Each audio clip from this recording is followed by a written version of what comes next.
오늘 우리에게 주시는 하나님의 말씀은 신약 성경 마태복음 24장 36절에서 44절까지의 말씀입니다. 이제 제가 하나님의 말씀을 봉독합니다.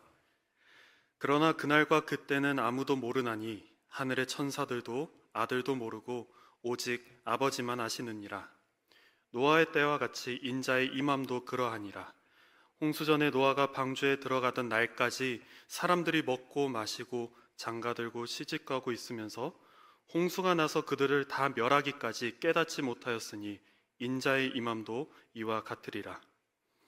그때 두 사람이 밭에 있음에 한 사람은 데려가고 한 사람은 버려둠을 당할 것이요 두 여자가 맷돌질을 하고 있음에 한 사람은 데려가고 한 사람은 버려둠을 당할 것이니라. 그러므로 깨어 있으라. 어느 날에 너희 주가 임하는지 너희가 알지 못함이니라. 너희도 아는 바니 만일 집주인이 도둑이 어느 시각에 올 줄을 알았더라면 깨어 있어 그 집을 뚫지 못하게 하였으리라. 이러므로 너희도 준비하고 있으라. 생각하지 않은 때에 인자가 오리라.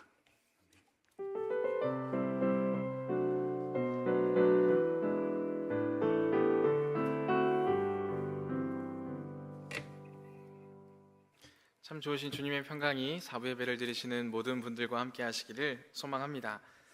오늘부터 우리는 대림절이라는 새로운 절기를 맞이하며 복음의 빛을 기다리며 라는 새로운 시리즈로 말씀을 나누고자 합니다. 기억하실지 모르겠지만 저희 올해 청년부 표어가 복음의 빛을 비추라 입니다. 그래서 우리는 지난 한 해 동안 각자의 삶의 자리에서 복음의 빛을 비출 수 있게끔 도전을 했었고요. 또 청년부의 많은 행사와 모임을 통해서도 복음의 빛을 비출 수 있는 활동과 많은 것들을 계획했었습니다. 이제 한 해의 끝자락에 서서 다시 한번 복음의 빛에 대한 말씀을 나누고자 합니다. 1월에도 그 청년부 표어에 맞게 복음의 빛을 비추라라는 시리즈로 같이 말씀을 나눴고요. 그리고 이제 11월, 12월이 되었을 때 복음의 빛을 기다리며 라는 제목으로 말씀을 나누고자 합니다. 이게 시리즈 제목만 보면요, 뭔가 앞뒤가 바뀐 듯한 느낌도 듭니다. 복음의 빛을 기다리고 또 그 복음의 빛을 우리가 누리고 그 다음에 비추는 모습이 뭔가 자연스러운 흐름인 듯한데, 이렇게 이제 배치를 한 이유는 우리가 다시 한번 깨닫기 위해서입니다. 복음의 빛을 비추는 우리의 여러 가지의 행동들을 통해서 우리가 아마 깨닫게 되는 모습들이 있을 것입니다. 그 모습이 무엇이냐면, 내가 먼저 뭔가 채워져 있어야, 내가 나누고 내가 뭔가 안에서 넘쳐나야 밖으로 이렇게 표출이 되기도 할 텐데, 복음의 빛을 비추는 모습들이 너무 이제는 조금 버겁고 힘들고 어렵다라는 생각들을 하게 될 수도 있기 때문에 다시금 복음의 빛을 기다리는 모습들을 같이 나누고자 하는 것입니다. 근데 왜 먼저 복음의 빛을 비추라라고 했느냐라고 했을 때 저는 그런 생각을 했습니다.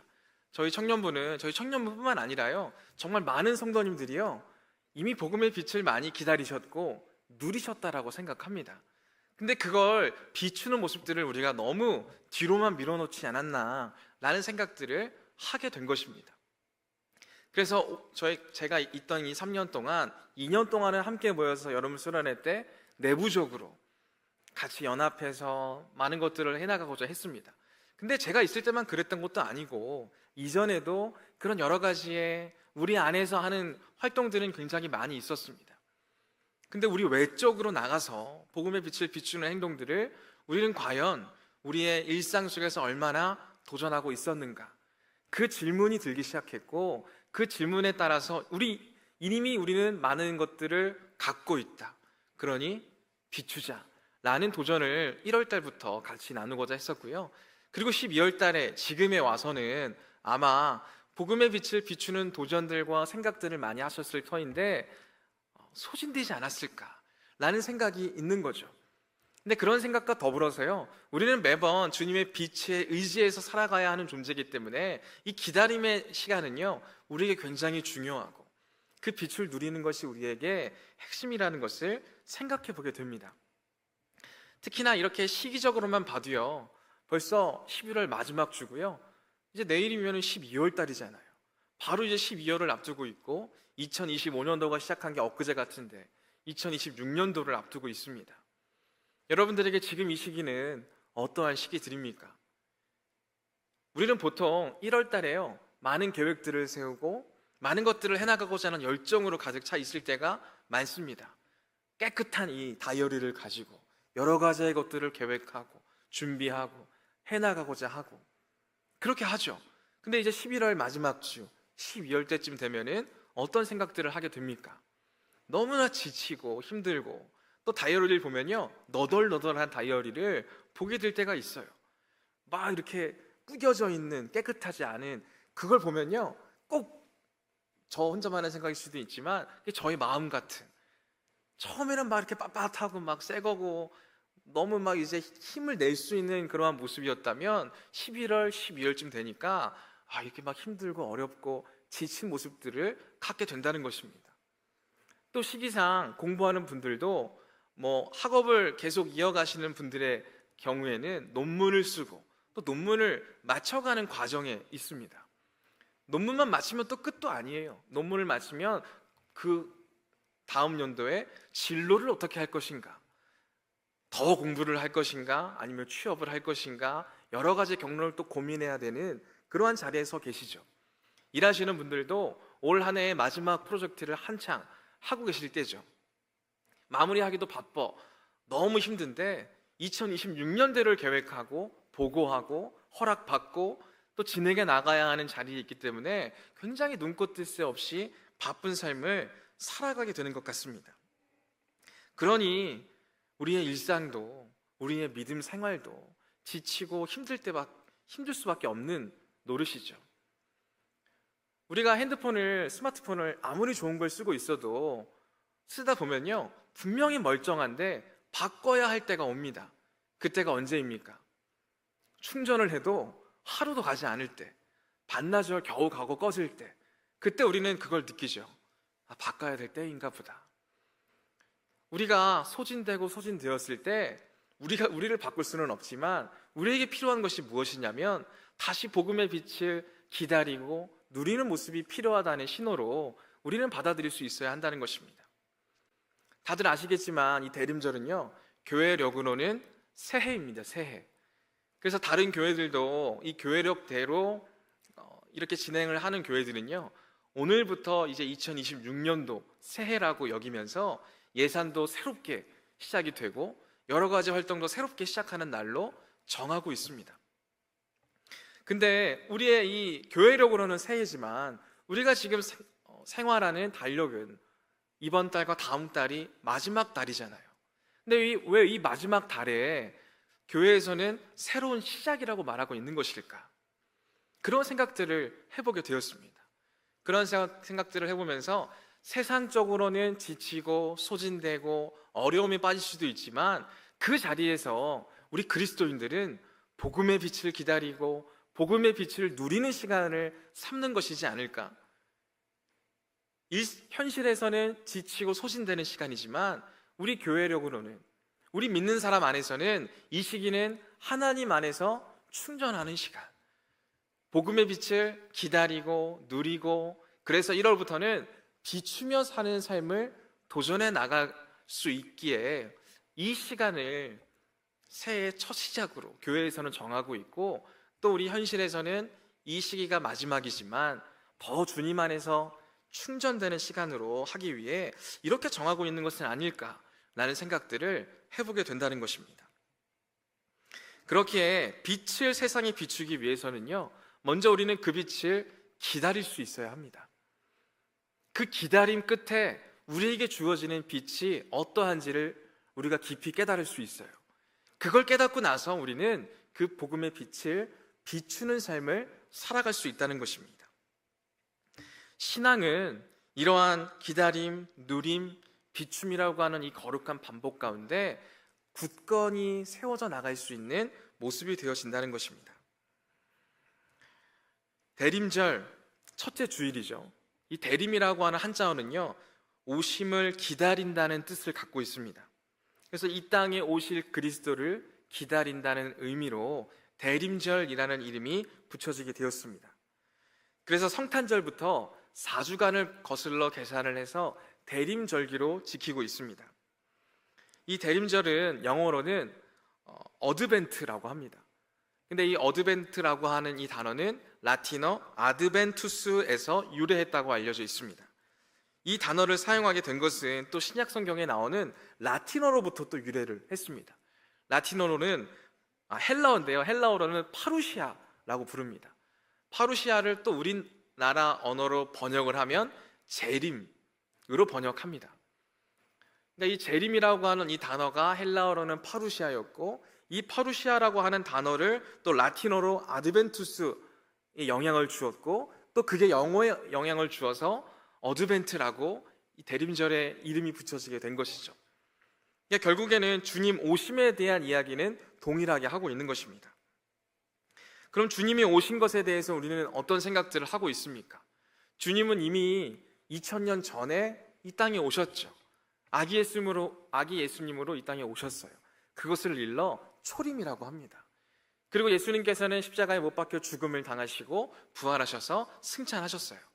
그리고 나서 다시 오시는 날이 있을 것이라는 말씀이 있어요. 그것을 재림이라고 하고, 재림을 우리는 기다리는 사람들인 거죠. 그리고 그러한 말씀에 의지해서 기다리는 것으로 그치는 게 아니라, 이러한 절기를 통해서 우리를 위해서 이 땅에 오신 아기 예수님을 기다리고 기념하는 시간으로, 또 다시 오실 예수님을 기다리는 절기로 이 대림절을 지키고 있습니다. 근데 우리가 생각하는 재림은요, 여러분들은 어떤 생각을 품고 있습니까? 예수님 재림하시면 우리에게 어떤 일이 일어납니까?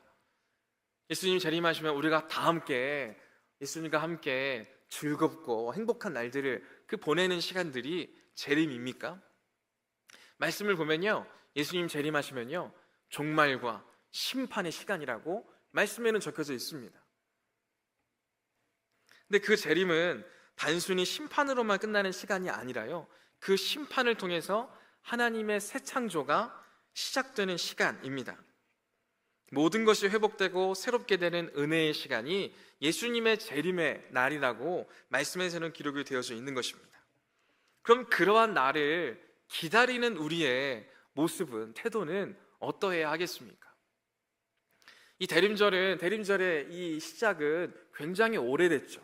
그래서 대림절을 지켜왔던 믿음의 선배들의 모습들은 어떠했냐면, 대림절에 오시는 주님을 기다리며 자신의 삶을 점검하고 준비하는 절기로 지키기 시작했습니다.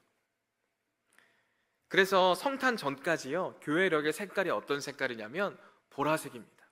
제가 하고 있는 이 스톨도 보라색이고, 저희 이 배너도 보라색으로 되어 있고, 이 앞에 강대상에도 보라색이 이렇게 저희 교회력의 색깔에 맞춰서 다 저희들이 표현을 하고 있습니다. 이 보라색은 언뜻 보기에는 굉장히 암울해 보이기도 하는 색입니다. 그러나 그 안에는 담담함과 조용함 속에 담긴 희망의 이미지도 있습니다. 그래서 그리스도의 오심을 소망하는 대림의 절기에 꼭 맞는 색깔로 보라색을 우리가 표현을 하고 있는 것입니다.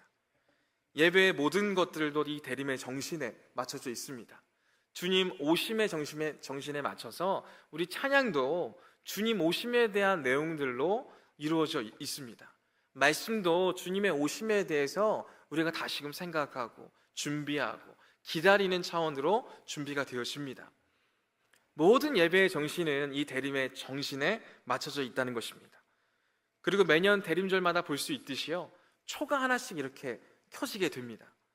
한 주 한 주 초가 켜지는 그 모습들을 통해서 주님 다시 오심을 시각적으로 나타내고 우리가 기다리는 그러한 모습으로 갖게 되는 것입니다.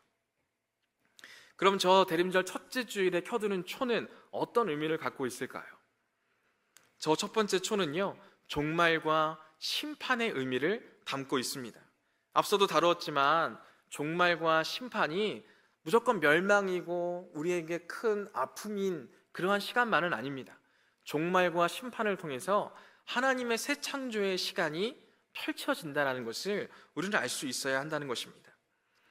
그래서 오늘 교회력에 해당하는 모든 본문들은요, 종말과 심판이라는 매우 어둡고 무거운 주제를 다루고 있습니다. 저희들이 오늘도 나누는 이 본문 말씀도 마태복음 24장의 말씀을 함께 나누고자 하는데, 이 마태복음 24장이 어떠한 내용을 품고 있냐면 종말과 심판이라는 주제를 담고 있는 본문입니다. 그래서 마태복음 24장의 말씀을 보면 날과 때라는 그러한 말이 추임새처럼 반복되는 것을 볼 수 있습니다. 36절 말씀에 이렇게 기록되어져 있습니다. 그러나 그 날과 그 때는 아무도 모르나니 하늘의 천사들도 아들도 모르고 오직 아버지만 아시느니라. 그 날과 그 때라고 하는 것이 계속 반복적으로 등장을 한다는 거예요. 그럼 그 날과 그 때는 어떤 날을 말하는 것일까요? 앞서도 말씀을 드렸지만 종말과 심판에 대한 말씀이 마태복음 24장에 기록되어 있다고 했습니다. 근데 그 종말과 심판이 언제, 어느 날에, 어느 때에 임하는지는 아무도 모른다는 거예요. 오직 하나님만 아신다는 거예요. 그 말씀을 적고 있다는 것입니다. 여러분들은 종말과 심판이 오는데 그 날과 그 때를 모른다고 한다면 어떤 마음이 들 것 같으세요? 언제 올지 모르니까 늘 경각심을 키우면서 경계하면서 그렇게 살아갈 것 같으십니까? 불안할 것 같으세요? 두려울 것 같으세요? 여러분들의 마음은 어떠세요? 종말이 올 거예요. 근데 그 날과 그때를 모른대요. 여러분들의 생각은 어떠하겠느냐라는 거예요. 저는 처음에 그 질문 앞에 섰을 때 불안하다, 두렵다 라는 생각도 있었어요. 처음 생각은 그랬지만 그냥 그러한 질문을 던지고 내 스스로 답을 하고 또 일상을 살아가다 보니까요, 모르는 게 속 편하더라고요. 그날과 그때를 모르는 게 오히려 좋네? 라는 생각이 저를 이렇게 지배해 나가더라고요. 여러분들은 어떠세요? 종말과 심판이 있습니다. 근데 언제인지는 모릅니다. 여러분들은 그러한 질문 앞에 두렵습니까? 떨리십니까? 아니면 내 때만 아니면 되지 라는 생각을 하게 되십니까? 제가 최근에 한 영상을 보았는데, 그런 무거운 영상은 아니었는데 굉장히 가벼운 그 유튜브였는데 다루는 주제는 굉장히 무거운 거예요. 어떤 내용을 다루고 있었냐면 기후에 대한 이야기를 하고 있었습니다. 계속 매년마다 지구 온난화 현상으로 온도가 조금씩 오른다는 거예요. 조금씩 오르다가 2100년쯤 되면 지구에서 사람이 살 수 없다는 거예요. 온도가 너무 많이 올라가지고 지구에서 살 수 없는, 사람이 생활할 수 없는 지경까지 오르게 된다는 것입니다. 그 얘기를 들으니까요, 야, 이거 어떡하냐, 큰일 났다, 야, 분리수거 잘해야겠다 라는 경각심은 갖게 되었어요. 근데 2100년쯤이라고 하니까 지금은 괜찮나 보네 라는 생각을 그냥 하게 돼요. 이게 그 날과 그때가 뭐 정확하게 언제인지는 모르지만 한 2100년쯤 되면 사람이 살 수 없다고, 그때쯤 되면은 인류가 멸망한다고 이런 얘기들을 하는데 불안했다가도 지금 당장은 아니니까, 그러면서도 이제 그분들이 계속 경고를 해요. 2100년쯤이라고 얘기했지만 기후가 변하고 변하다 보면 언제 그 일이 확 닥칠지 모른다고. 근데 언제인지 모르니까요, 그렇게 큰 두려움까지는 아니더라고요. 언제인지 모르니까 그냥 지금 이렇게 살다가 뭐 가면 되나 보다 라고 하는 속 편한 생각까지 하게 되더라고요. 저만 그렇다고 생각하진 않습니다. 지금 이 자리에 계신 분들도 오늘 이 36절의 말씀을 듣고 나는 어떻게 반응하는가, 그걸 한번 지켜볼 수 있기를 원합니다. 그 날과 그때는 반드시 와요. 근데 그 날과 그때는 아무도 모릅니다. 오직 아버지만 아십니다. 이 말씀이 여러분들에게는 어떻게 다가오십니까? 우리는 이 말씀 앞에, 그리고 이 말씀 앞에 우리의 마음을 돌아볼 수 있어야 한다는 거예요. 내 내면의 소리를 들어볼 수 있어야 한다는 것입니다. 나는 그 말씀 앞에 날과 때는 내게 속한 것이 아니니까 나는 속 편하게 살래. 아니면 그 말씀을 듣고 경각심을 갖고 그럼 지금부터 내가 할 수 있는 걸 해야겠다 라는 생각을 하십니까? 오늘 말씀을 통해서 주님께서는 우리에게 주님 오심을 기다리고 준비하라고 우리를 일깨우시는 말씀으로 들을 수 있어야 한다는 것입니다.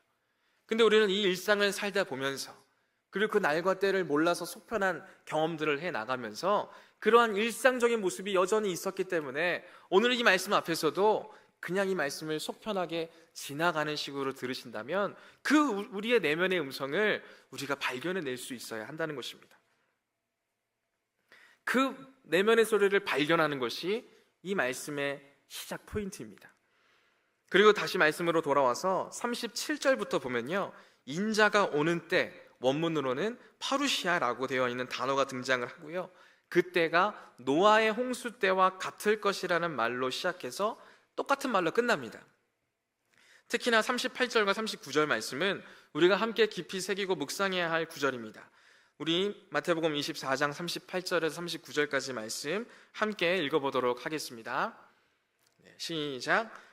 홍수 전에 노아가 방주에 들어가던 날까지 사람들이 먹고 마시고 장가들고 시집가고 있으면서 홍수가 나서 그들을 다 멸하기까지 깨닫지 못하였으니 임자의 임함도 이와 같으리라. 38절과 39절의 말씀입니다. 38절에서 노아의 홍수가 나타난 거예요. 노아의 홍수가 나타나서 노아의 방주 안에 있는 사람들 말고는 모두가 다 물에 잠기게 되었습니다. 심판이라고 말할 수 있는 거죠. 종말이라고 말할 수 있는 거죠. 근데 이 말씀을 보면 이 심판을 당하고 종말을 당하는 사람들은 누구입니까? 말씀에는 이렇게 표현을 하고 있어요. 먹고 마시고 결혼하는 사람들, 그냥 일상적인 그러한 생활을 하고 있던 사람들, 그 사람들이 갑자기 홍수로 멸망당했다라는 기록을 우리에게 보여주고 있는 거예요. 그럼 이러한 말씀 앞에 어떻게 반응하시겠습니까? 앞에서 우리를 일깨우시는 말씀을 주셨어요. 나는 어떠한가? 그날과 그때를 모르는 것에 대해서 나의 마음의 소리는 어떠한가? 그러한 질문을 던지시고요, 그 다음 말씀을 주시는 거예요. 노아의 홍수, 그날은 인자가 오는 날과 같은 날이야. 근데 그날이 어떻게 되고 있습니까? 먹고 마시고 결혼을 하는 그러한 일상을 보내고 있는 이들에게 갑작스럽게 임하는 멸망과 종말과 심판이라고 적고 있는 거예요. 그런 모습들을 보면 어떤 생각들을 하게 되느냐는 거예요. 말이 안 되죠. 말씀을 읽다 보면은 아니 뭐 이렇게 죽을 만한 뭐 우상을 섬겼다던가, 아니 뭐 하나님을 배반했다던가, 하나님의 말씀대로 살지 않았다던가, 뭐 이런 게 적혀져 있으면 납득이 되잖아요. 근데 먹고 마시고 결혼하는 일들을 하는 일상적인 생활을 하는 사람들이 홍수로 멸망을 당했다고 말씀은 적고 있는 거예요. 그 말씀 앞에 우리가 당연히 왜요? 라는 질문을 하게 될 수밖에 없다는 거예요. 똑같잖아요. 우리도 똑같잖아요. 저랑 여러분들이 이 말씀 앞에 어떻게 반응해야 하겠습니까? 저도 지금 여기 오기 전에 새가족 환영회에서 치킨 많이 먹고 왔어요. 콜라 많이 마시고 왔어요. 결혼도 했어요. 그럼 저는 여기에 빠져나갈 수 없는 사람인 거예요. 근데 저는 만약에 홍수로 멸망당한다고 하면 내가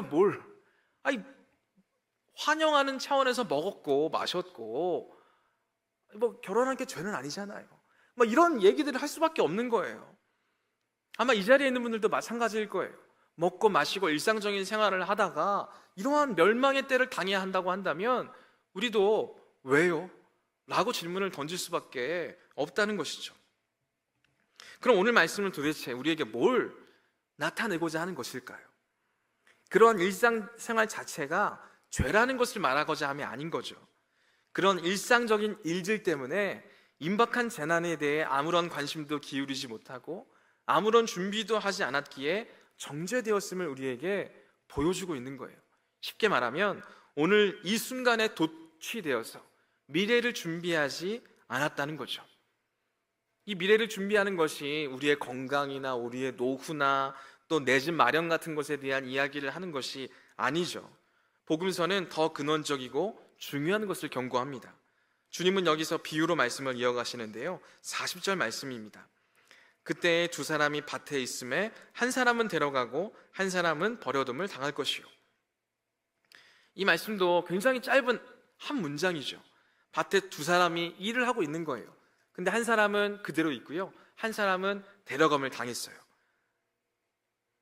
그러니까 이 상황을 보면 그냥 한 사람은 그 자리에 그대로 있는 거고 한 사람은 종말을 이 심판 당한 거예요. 그 뒤에 41절에서도 이렇게 말합니다.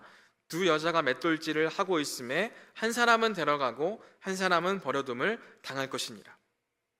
함께 맷돌을 갈고 있는데 한 사람이 사라지는 거예요. 외적으로는 이 두 사람 다 아무런 차이가 없습니다. 근데 주님의 말씀을 곰곰이 들어보면 한 가지가 다르다고 설명하고 있는 거예요. 그것이 무엇이냐면 그 때와 날은 아무도 알 수 없으니 깨어 준비한 사람인가 준비하지 않은 사람인가 라는 것을 이 두 짧은 말씀을 통해서 우리로 깨닫게 해주시는 말씀이 되어진다는 것입니다. 그러니까 이 두 말씀으로도 우리가 이해하기가 쉽지 않으니까 말씀은 더 쉽게 우리에게 표현을 해주십니다. 43절 말씀에도 이렇게 적혀져 있어요. 도둑이 언제 들어올지 우리가 누가 알겠느냐.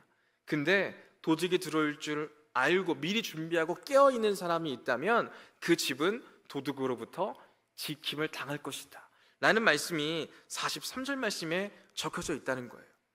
동일한 말씀을 하고 있는 것입니다. 깨어있으라는 거예요. 준비하라는 거예요. 그것이 그 날과 때를 모르는 이가 가져야 되는 마땅한 모습이라는 것을 우리에게 보여주고 있다는 것입니다. 근데 한 가지 이 마태복음 24장의 말씀을 보면 우리가 알 수 있는 게 뭐냐면 지금 우리가 사는 이 세상은 환난이 가득한 세상이고 아무런 희망과 소망이 없는 세상이라고 묘사하고 있는 것 같아요. 그러나 그런 세상 속에서도 깨어있는 사람들에게는 주님이 찾아오신다는 희망과 소망을 전해준다는 것입니다. 주님께서 말씀하셨던 시대와 지금 우리의 시대는 다를 수 있지만 다르지 않죠. 먹고 마시고 결혼하고 밭을 갈고 맷돌을 갈듯 우리의 겉모습은 멀쩡하죠. 우리도 학교에 가고 일터에 나가고 정신없이 일합니다. 이전과 동일한 모습들을 지금도 나타내고 있습니다. 근데 그렇게 우리가 살아가다 보면요, 그게 우리 전부라고 생각할 때가 많다는 거예요. 정신없이 일하고 정신없이 공부하고 진로를 고민하고 그러한 가운데 그게 전부라고 생각하는 생각들을 우리가 하게 될 때가 많다는 것입니다. 내 눈에 보이는 것, 내가 경험한 것, 내가 아는 것, 그것만이 참 진리라고 생각하며 믿고 살아가는 존재가 바로 우리라고 말씀은 우리에게 도전하고 있는 것이죠. 겉으로 모든 것이 평온하던 시대에 홍수를 대비했던 노아는요, 바로 그것을 보았던 사람이라는 것입니다. 시대와 조류에 휩쓸려 살지 않고 보이는 세계 너머의 세계를 볼 수 있는 것, 그리고 그 세계를 준비하는 것, 그것이 종말의 신앙이라는 것입니다. 주님이 오심을 기다리는 대림의 신앙이라고도 말할 수 있습니다. 우리는 우리 스스로에게 이렇게 질문할 수 있어야 합니다. 나는 종말을 준비하는 일상을 살고 있는가? 주님이 다시 오실 때 우리는 주님 앞에 무엇을 했노라고 어떻게 얘기할 수 있는 것인가? 그 질문을 스스로에게 던져볼 수 있어야 한다는 것입니다.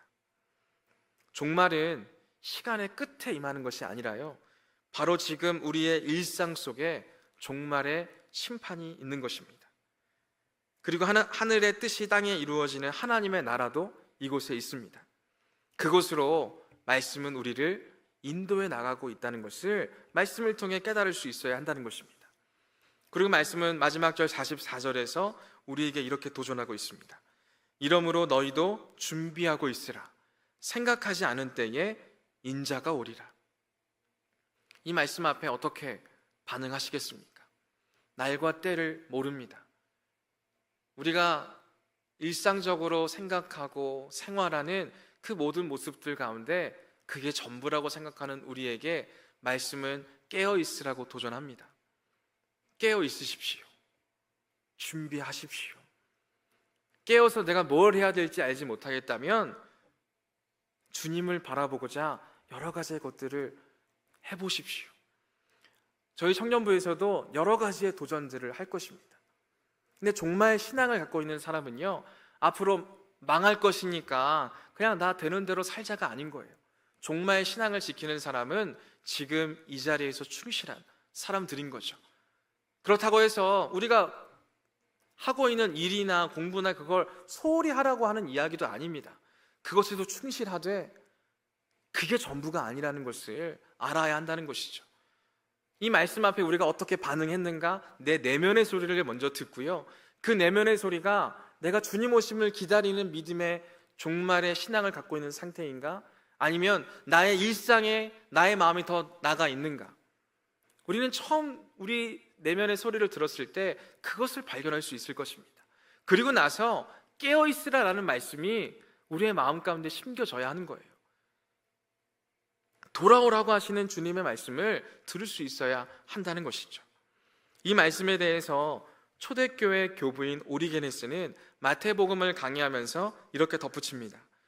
그리스도의 십자가 사건을 세상 쪽에서 보면 내가 십자가에 못 박힌 것으로 보이지만 내 쪽에서 보면 세상이 십자가에 못 박힌 것입니다. 이렇게 말할 수 있는 사람이야말로 참으로 의로운 사람들입니다. 이것이 의인들이 기다리는 종말입니다. 어떤 면에서 십자가에 못 박힌 세상에게는 종말이 이미 왔습니다. 그리고 세상에 대해 죽은 사람에게도 주님의 날은 이미 왔습니다.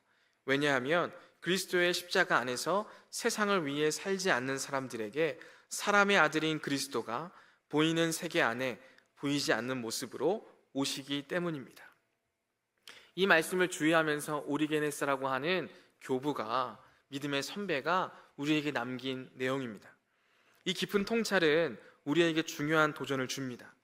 우리가 기다리는 오심은 막연한 미래의 사건만이 아닙니다. 세상의 성공과 욕망에 대해 십자가에서 죽은 자들에게 주님은 이미 와 계십니다. 이 기다림의 시간은 지루하고 멈춰있는 시간이 아닙니다. 복음의 빛을 기다리는 대림절의 기다림은 수동적인 멈춤의 시간이 아닙니다. 내 영혼의 주파수를 세상의 소음에서 돌려 이미 내 곁에 와 계신 보이지 않는 주님께 맞추는 적극적인 조율의 시간으로 보낼 수 있어야 합니다. 내 내면의 소리를 듣고 내 방향성이, 내 주파수가 어디에 있는지를 명확하게 알고 이 기다림의 시간 가운데에서는요, 주님의 빛에 우리의 주파수를 맞춰야 하는 거예요. 그 적극적인 기다림의 시간이 이 대림절의 시간인 것입니다. 그 주파수가 맞춰지는 순간 우리는 복음의 빛을 비추는 삶을 살아갈 수 있습니다. 청년의 때에 우리는 노아시대 사람들처럼 먹고 마시는 문제, 취업과 진로, 결혼과 같은 일상의 과업에 매몰되기 쉽습니다. 그것들이 중요하지 않다는 것이 아닙니다. 다만 그것에 취해 보이지 않는 세계를 놓치지 마십시오. 일상의 한복판에서 깨어나십시오. 가장 바쁘고 가장 힘들고 가장 소진이 되는 이 시기의 말씀은 우리에게 깨어있으라 도전하십니다. 그것이 전부가 아니라고 말씀하십니다. 그것이 우리에게 도전이 되는 것은 그것이 전부라고 생각하는 순간 그 전부에서 실패를 경험할 때 우리는 모든 것이 다 끝이라고 생각하기 때문이죠. 하지만 주님은 그게 전부가 아니라고 말씀하십니다. 그걸 통해 이루어가시는 하나님의 나라가, 하나님의 통치가 있음을 분명하게 보여주십니다. 그러니 오늘 말씀에 따라 종말에 대한 두려움보다는 종말을 앞둔 이해가 가져야 되는 가장 중요한 모습, 깨어 준비하고 기다리는 모습을 가져나갈 수 있기를 원합니다. 이 대림절 오시는 주님을 기쁨으로 맞이하는 깨어있는, 또 더없이 사랑으로 준비해가는 저와 모든 분들이 되실 수 있기를 간절히 소망합니다. 함께 기도하겠습니다. 사랑의 하나님, 분주한 일상 속에 파묻혀 정작 중요한 것을 놓치고 살았던 우리의 모습이 있었음을 고백합니다. 보이는 것이 전부인 양 살았던 우리의 눈을 열어주셔서 보이는 세계 너머에 계신 주님을 보게 하여 주시옵소서. 세상의 욕심에 대해서는 죽고 오시는 주님을 향해서는 깨어있는 대림절이 되게 하여 주옵소서. 복음의 빛을 기다립니다. 우리 안에 오셔서 우리를 비추시고 우리를 통해 이 어두운 세상에 빛을 비추어 주시옵소서. 다시 오실 우리 주 예수 그리스도의 이름으로 기도드립니다. 아멘.